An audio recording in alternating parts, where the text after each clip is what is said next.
Hi viewers, welcome to the true side. इस video को बनाते वक्त दुनिया के सबसे ताकतवर तरीन मुल्क यानी अमेरिका के प्रेसिडेंट का ऑफिशियली अनाउंस नहीं हुआ, लेकिन इलेक्शन के रिजल्ट्स और प्रिपरेशंस को देखकर ये अंदाज़ा लगाया जा सकता है कि जो बाइडेन ही अमेरिका के नेक्स्ट प्रेसिडेंट होंगे, जिस पे अभी भी डोनाल्ड ट्रंप डिस्प्यूट फाइल करने को तैयार है और इलेक्शन के रिजल्ट्स नहीं मान रहे। पाकिस्तानी लोगों और स्पेशली इलेक्शन वाले दिन ट्विटर और फेसबुक पर अमेरिकन इलेक्शन में पाकिस्तानी क्रेज देखकर ये अंदाज़ा लगाया जा सकता है कि अमेरिका का इलेक्शन का पाकिस्तानी सोसाइटी पर क्या असर होता है। दोस्तों, नंबर 1 पे हम बात करेंगे यूएस के इलेक्शन के प्रोसीजर के बारे में और इसको कंपेयर करेंगे पाकिस्तान के इलेक्शन के प्रोसीजर से। तो दोस्तों, पाकिस्तान का इलेक्शन प्रोसीजर ये है कि इलेक्शन वाले दिन एक आदमी 2 वोट्स डालता है, एक एमपीए के लिए मेंबर ऑफ प्रोविंशियल असेंबली, एक एमएनए के लिए मेंबर ऑफ नेशनल असेंबली, यानी सूबाई असेंबली और कौमी असेंबली के लिए 2 वोट्स डाले जाते हैं और उनके जो मेंबर्स जीते हैं वो इन रिटर्न जाकर चीफ मिनिस्टर या मुल्क का प्राइम मिनिस्टर इलेक्ट करते हैं। तो ये एक इनडायरेक्ट इलेक्शन हुआ जिसमें आपने एमएनएस और एमपीएस को इलेक्ट किया और उन्होंने इन रिटर्न जाकर प्राइम मिनिस्टर को इलेक्ट किया। लेकिन दोस्तों, अमेरिका का इलेक्शन प्रोसीजर पाकिस्तान और दुनिया के दूसरे मुल्कों से कई हवाले से यूनिक है। अमेरिका में इलेक्शन वाले दिन एक आदमी 3 वोट्स डालता है। पहला वोट होता है अमेरिका के प्रेसिडेंट के लिए, जो कि डायरेक्ट इलेक्ट होता है लोगों के वोट से। दूसरा वोट होता है अमेरिका के हाउस ऑफ रिप्रेजेंटेटिव्स यानी लोअर हाउस के लिए। तीसरा वोट होता है अमेरिका के सेनेट यानी अपर हाउस के लिए। इनकी हाउस ऑफ रिप्रेजेंटेटिव्स और सेनेट को आप पाकिस्तान की मजलिस शुरा से भी कंपेयर कर सकते हैं, जिसके 2 हाउसेज हैं।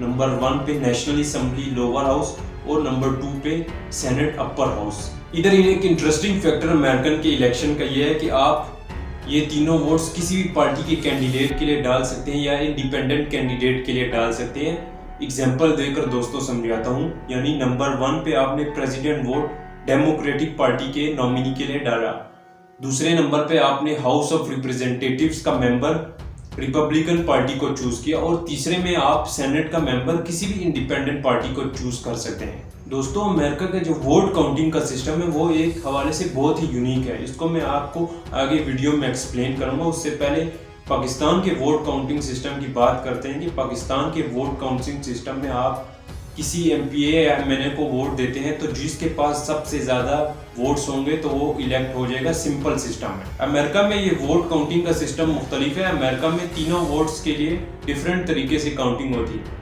मिसाल के तौर पर नंबर 1 पे हम बात कर देते हैं अमेरिका के हाउस ऑफ रिप्रेजेंटेटिव्स के लिए। तो अमेरिका के हाउस ऑफ रिप्रेजेंटेटिव्स यानी लोअर हाउस का सिस्टम बिल्कुल सिंपल है, पाकिस्तान की तरह है। इधर जिस कैंडिडेट को एक कॉन्स्टिट्यूएंसी में ज़्यादा नंबर ऑफ वोट्स या ज़्यादा परसेंटेज ऑफ वोट्स मिलेंगे तो वो इलेक्ट हो जाएगा हाउस ऑफ रिप्रेजेंटेटिव्स में। दूसरे नंबर पे हम बात कर देते हैं अमेरिका की सेनेट के यानी अमेरिका के अपर हाउस के।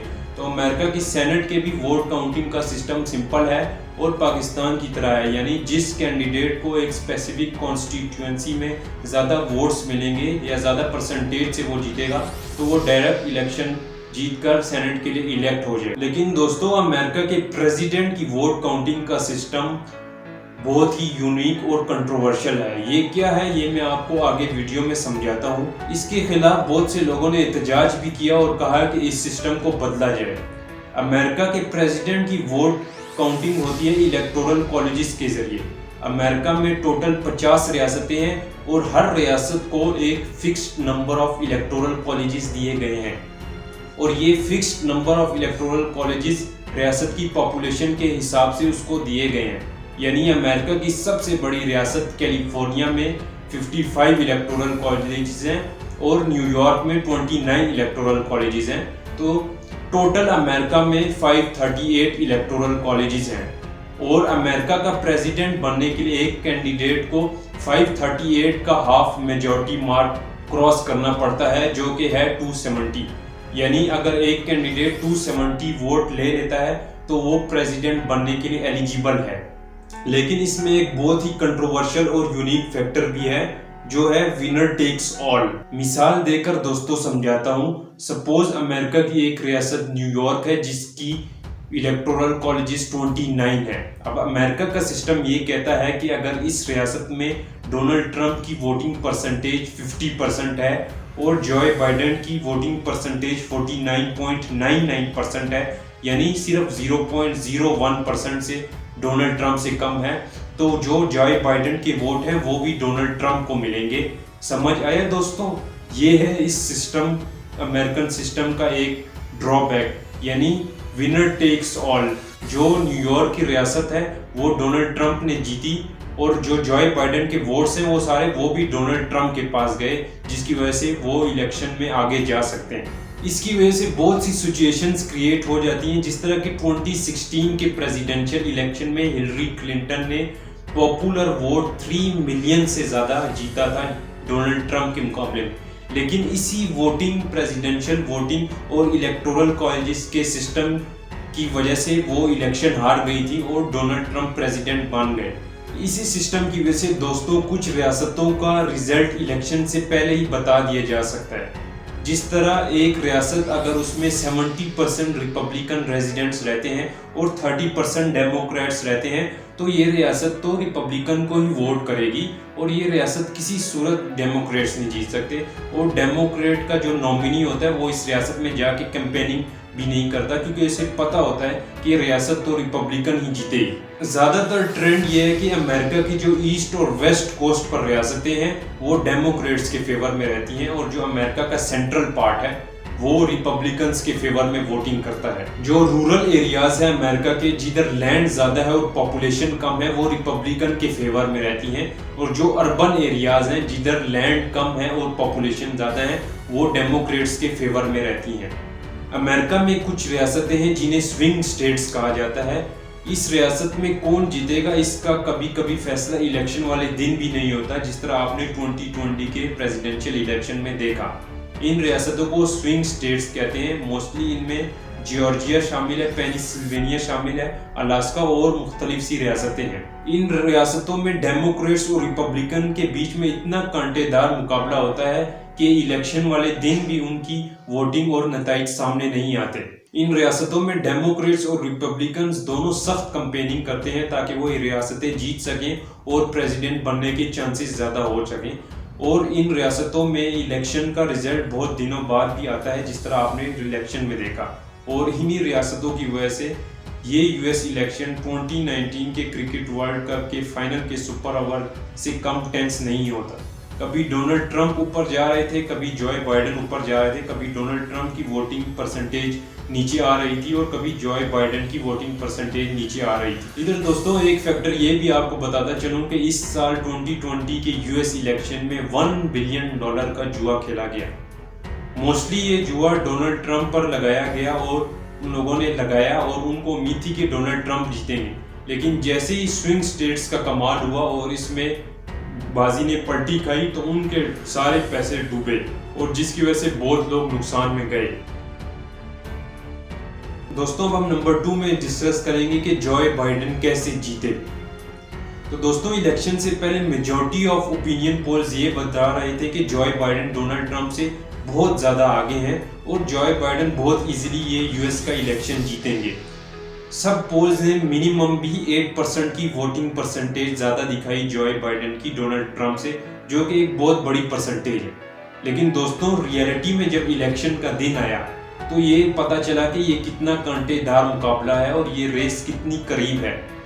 इसकी वजह से ये भी पता चला कि यूएस के इलेक्शन में एक बहुत बड़ी मेजॉरिटी साइलेंट वोटर्स की है, उन वोटर्स की जो इन ओपिनियन पोल्स में हिस्सा नहीं लेते और सिर्फ इलेक्शन वाले दिन आके खामोशी से अपना वोट डालते हैं।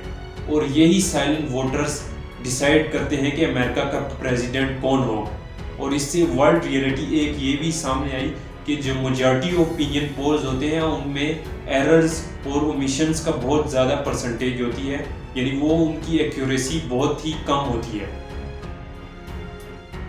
अब हम नंबर 3 पे दोस्तों डिस्कस करेंगे कि जॉय बाइडेन का पाकिस्तान और दुनिया पर क्या असर होगा। दोस्तों जॉय बाइडेन ने कहा था कि डोनाल्ड ट्रंप ने जो ट्रेड वॉर शुरू की है और नो पार्टनरशिप की पॉलिसी की है और अमेरिका फर्स्ट रखा है उसको वो चेंज करेंगे और मुख्तलिफ मुल्कों के साथ पार्टनरशिप करेंगे और दुनिया की तिजारत में इजाफा करेंगे। और जो डोनाल्ड ट्रंप ने ट्रीटीज से यूएस को निकाला उसमें वापस जाएंगे, चाहे वो पेरिस एग्रीमेंट हो, ग्लोबल क्लाइमेट चेंज और वर्ल्ड पोल्यूशन के कंट्रोल के लिए जिससे डोनाल्ड ट्रंप ने यूएस को निकाला, या चाहे वो ईरान न्यूक्लियर डील हो, या चाहे वो वर्ल्ड हेल्थ ऑर्गेनाइजेशन जिससे डोनाल्ड ट्रंप ने यूएस को निकाला, वो उसमें वापस जाएंगे। और इस तरह बहुत सी मुख्तलिफ ट्रीटीज़ हैं। दोस्तों, जो बाइडन ने ये भी कहा है कि वो इमिग्रेशन की पॉलिसी में नरमी लाएंगे और जो स्टूडेंट्स के इमिग्रेशन वीज़ा है, स्पेशली चाइना और इंडिया के लिए H1B वीज़ाज जिनको डोनाल्ड ट्रंप ने बंद किया और जिनकी वजह से लोगों इमिग्रेंट्स को बहुत सी मुश्किलात सामने आई, वो दोबारा उनको चेंज करेंगे, उनको रिवोक करेंगे और इमिग्रेशन को आसान बनाएंगे और जो इमिग्रेशन की एक्ट्स हैं मुख्तलिफ लोगों को उनमें नरमी लाएंगे। दोस्तों, जो बाइडन ने इलेक्शन से पहले ये भी स्टेटमेंट दी थी कि वो इंडिया से कश्मीर में ह्यूमन राइट्स वायलेशन CAA और NRC के खिलाफ भी बात करेंगे। दोस्तों, अब नंबर 4 पे हम डिस्कस करेंगे डोनाल्ड ट्रंप का रिएक्शन। तो दोस्तों, डोनाल्ड ट्रंप ने इलेक्शन हारने के बाद ही लिटरली रोना धोना शुरू कर दिया था और ट्विटर पर ट्वीट्स पे ट्वीट्स डालना शुरू कर दी थी, जिनमें से बहुत ट्वीट्स को ट्विटर ने ब्लैक आउट भी किया। इलेक्शन के दौरान उन्होंने इलेक्शन के पहले दिन ही जब रियासतों में उनकी जीत साबित हुई तो उधर ट्वीट की स्टॉप द काउंट, यानी काउंटिंग रोक दो। इन रियासतों में मैं जब तक वोटिंग की काउंटिंग हुई थी, मैं जिधर जीत गया हूँ उधर काउंटिंग रोक दो। यानी ये खुला तजाद है कि आप इलेक्शन सिस्टम को कह रहे हैं कि काउंटिंग रोक दो क्योंकि इन रियासतों में मैं जीत गया हूँ। दूसरा, उन्होंने ट्वीट्स की कि ये इलेक्शन फ्रॉड पे थे और इन इलेक्शन में फ्रॉड के जरिए जो बाइडन को जितवाया गया। और उन्होंने इस पे प्रेस कॉन्फ्रेंस भी की जिसको मुख्तलिफ चैनल्स ने कुछ देर दिखाने के बाद रोक दिया और कहा कि इसमें इतना झूठ है कि हम इस प्रेस कॉन्फ्रेंस को लाइव दिखा ही नहीं सकते अमेरिकन लोगों को। ट्विटर बार बार उनकी गलत और इलेक्शन को मिस हैंडल करने की ट्वीट्स को ब्लैक आउट करता रहा। दोस्तों, हम उम्मीद करते हैं कि पाकिस्तानी इलेक्शन में भी ट्विटर जो गलत प्रोपेगेंडा और फॉल्स न्यूज़ फैलाई जाती हैं उन ट्वीट्स को ब्लैक आउट करे ताकि इलेक्शन ज़्यादा से ज़्यादा शफाफ हो सके, जिस तरह उन्होंने यूएस के इलेक्शंस में किया। तो दोस्तों, नंबर 5 पे है मेरा पर्सनल ओपिनियन। तो दोस्तों, मेरा पर्सनल ओपिनियन ये है कि अमेरिका का प्रेसिडेंट डोनाल्ड ट्रंप हो या जो बाइडन, उससे पाकिस्तान को ज़्यादातर फ़ायदा नहीं है। हमें खुद फोकस करना चाहिए अपने प्रेसिडेंट पे। इधर जो लोग सेलिब्रेट कर रहे थे जो बाइडन की विन को और वो सोच रहे थे कि जो बाइडन पाकिस्तान के लिए बेहतर साबित होगा, तो दोस्तों मैं आपको यहाँ पर बताता चलूँ कि अमेरिका एक डीप स्टेट है, डीप स्टेट का कॉन्सेप्ट है और अमेरिका जो भी कुछ करता है वो अपने मफादात को पहले रख कर करता है और बाद में पार्टनरशिप दुनिया के मुल्कों के साथ करता है। कुछ लोग जो कह रहे थे कि इंडिया के लिए डोनाल्ड ट्रंप ज़्यादा फायदेमंद है, तो मेरा इसमें पर्सनल ओपिनियन इससे मुख्तलिफ है। मैं ये समझता हूँ कि डोनाल्ड ट्रंप इंडिया के लिए नुकसानदेह थे या न्यूट्रल थे। उन्होंने इंडिया को भी नुकसान पहुँचाया और पाकिस्तान को भी नुकसान पहुँचाया। जो बाइडन इंडिया के लिए ज़्यादा सूटेबल है क्योंकि जो बाइडन की आप स्पीचेस उठा के देखें, वो इंडिया के साथ यूएस के बेस्ट रिलेशंस करना चाहते हैं और वो चाहते हैं कि इंडिया और यूएस पार्टनरशिप करें और वो चाइना को भी काउंटर बैलेंस करने के लिए जो बाइडन इंडिया के साथ अच्छे ताल्लुकात चाहेंगे जो पाकिस्तान के मुफाद में नहीं है। तो इससे ये साबित हुआ कि जो बाइडन हो या कोई और प्रेसिडेंट हो, पाकिस्तान की नेशनल पॉलिसी या पाकिस्तान की सोसाइटी पर इस पर ज़्यादा कुछ असर नहीं है। ये मेरा पर्सनल ओपिनियन है। अगेन, इससे आप इख्तलाफ कर सकते हैं। दूसरा ये मैं कहना चाहूँगा दोस्तों कि अगर मैं अपनी इकॉनमी और अपने मसलों पर खुद तवज्जो करना चाहिए रेदर देन जो बाइडन की जीत को हम सेलिब्रेट करें। जो बाइडन अमेरिका का प्रेसिडेंट है, हम पाकिस्तान में रहते हैं, हमारा प्रेसिडेंट डॉक्टर आरिफ अलवी है और ये रियलिटी कोई नहीं बदल सकता। तो जिस दिन पाकिस्तान अपनी इकॉनमी और अपने प्रॉब्लम्स पर फोकस करेगा तो हमें दुनिया की इन चीज़ों से इफेक्ट नहीं होना चाहिए कि कौन यूएस का प्रेसिडेंट बन रहा है। यूएस का प्रेसिडेंट का जिंदा होने से मरने तक मुफाद सिर्फ अमेरिका के साथ होगा और उनकी एक ही पॉलिसी है, अमेरिका फर्स्ट। और यूएस का प्रेसिडेंट ज़्यादा इंडिया के लिए सूटेबल है रेदर देन पाकिस्तान। अगेन, ये मेरा पर्सनल ओपिनियन था, आप इससे इख्तलाफ कर सकते हैं। दोस्तों, जो बाइडन की जीत के बारे में और यूएस के इलेक्शन के बारे में क्या सोचते हैं आप हमें नीचे कमेंट सेक्शन में बताएं। और आज आपको अगर ये जानने की ख्वाहिशमंद है कि पाकिस्तान की इकॉनमी और पाकिस्तान में जो आज महंगाई है ये क्यों है, तो इन 2 वीडियोस पर क्लिक करें और मज़ीद ऐसी वीडियोस के लिए हमारे चैनल दी ट्रू साइड को सब्सक्राइब करें और बेल आइकन प्रेस करें। Thank you.